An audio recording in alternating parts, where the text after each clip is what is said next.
Excelência, tenho tempo com a tolerância dessa presidência. Senhor presidente, colegas senadoras, senadores, doutor Pedro, doutor Jurema, prazer estar com vocês aqui. Senador Marco Rogério, diferente dos nossos colegas, eu fico até o fim, mesmo que eu ouça o que eu não concordo. Não tem problema, faz parte da democracia, não me ausentar do processo. Eu ouvi por parte do doutor Jurema e do Pedro dizendo que não é ideologia. Está aqui Jurema Werneck curtindo as manifestações em São Paulo, retuitando, ativista em movimento de mulheres negras brasileiras.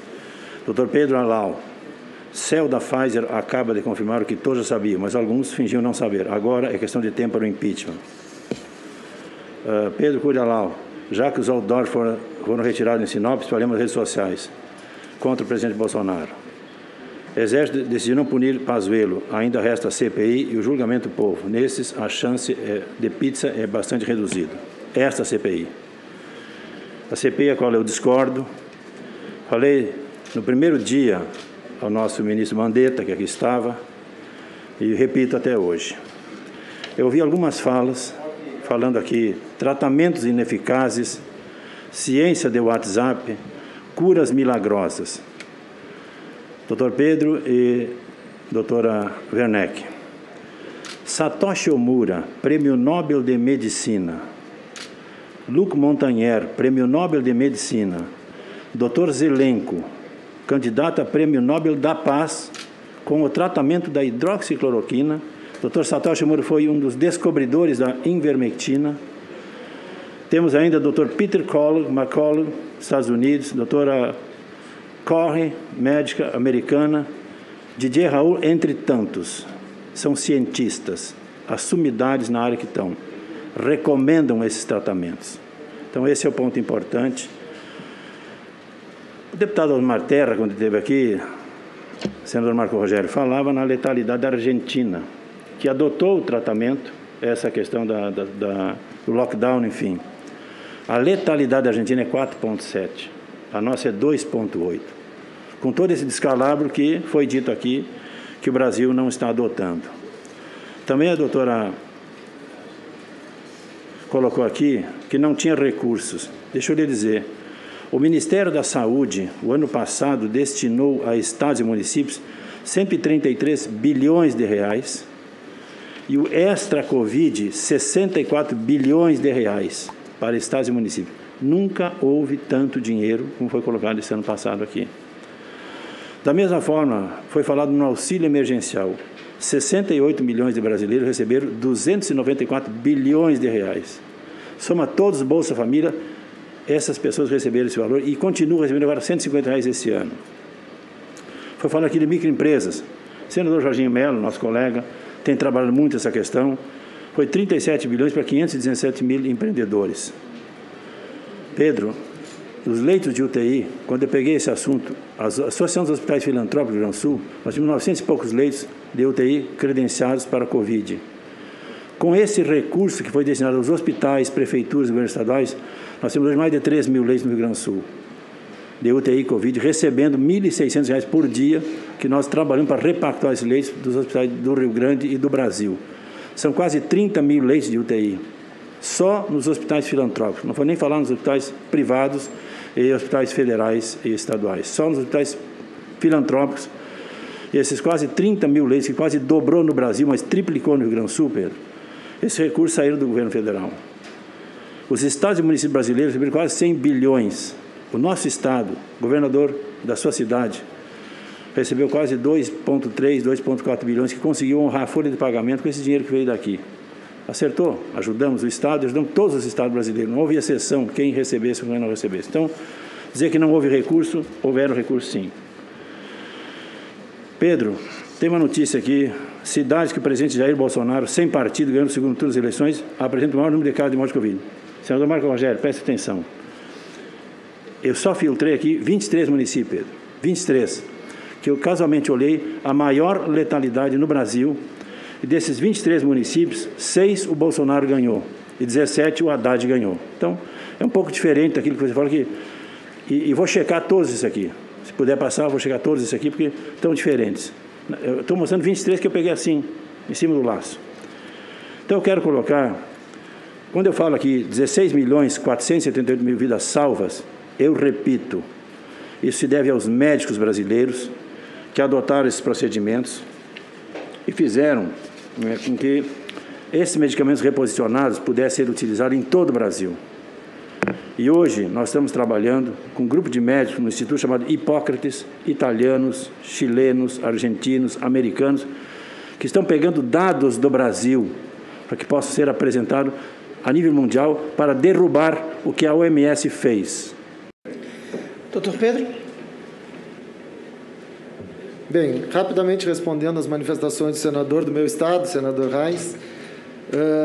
Primeiro, o senhor fez uma manifestação sobre algumas postagens minhas no Twitter, em que eu faço críticas, como a liberdade de expressão mostra.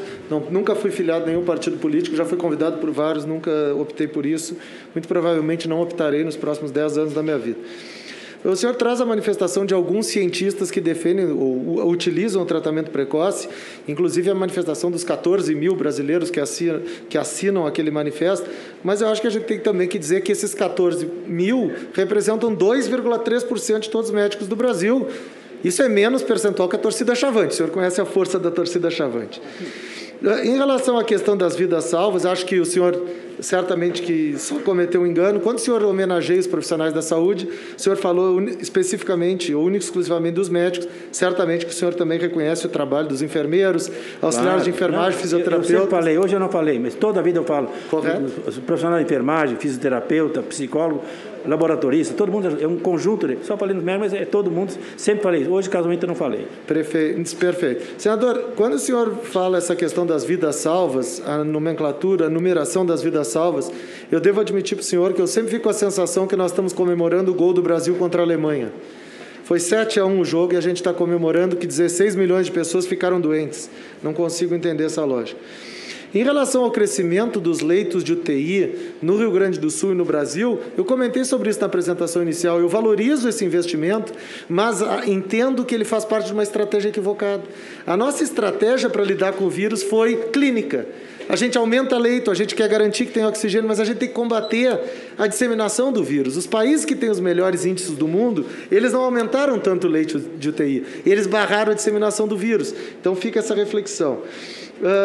Sobre a questão das publicações do Lancet e do JAMA, a do JAMA obviamente não foi motivo de retratação, mas sobre a publicação do Lancet, eu queria dizer que eu concordo plenamente com o senhor e fico envergonhado cada vez que um artigo de cientistas é retratado como aconteceu naquele artigo. Não tenho nenhum compromisso, não torço contra a hidroxicloroquina, achei extremamente lamentável aquela postura daquele grupo de pesquisa. Mas a gente não pode esquecer que se há alguma evidência desta semana de que a ivermectina deve seguir sendo estudada, a evidência sobre a hidroxicloroquina é absolutamente consistente. Não tem nenhuma evidência de benefício para o tratamento da Covid em todos os consensos internacionais, e eu não sou médico, estou analisando epidemiologicamente os artigos, certamente... O doutor Zelenko é candidato a Prêmio Nobel da Paz por esse tratamento. Eu nem sabia que existia candidatura a Prêmio Nobel. O professor César quase foi indicado para Prêmio Nobel da Saúde. Sim, não sabia.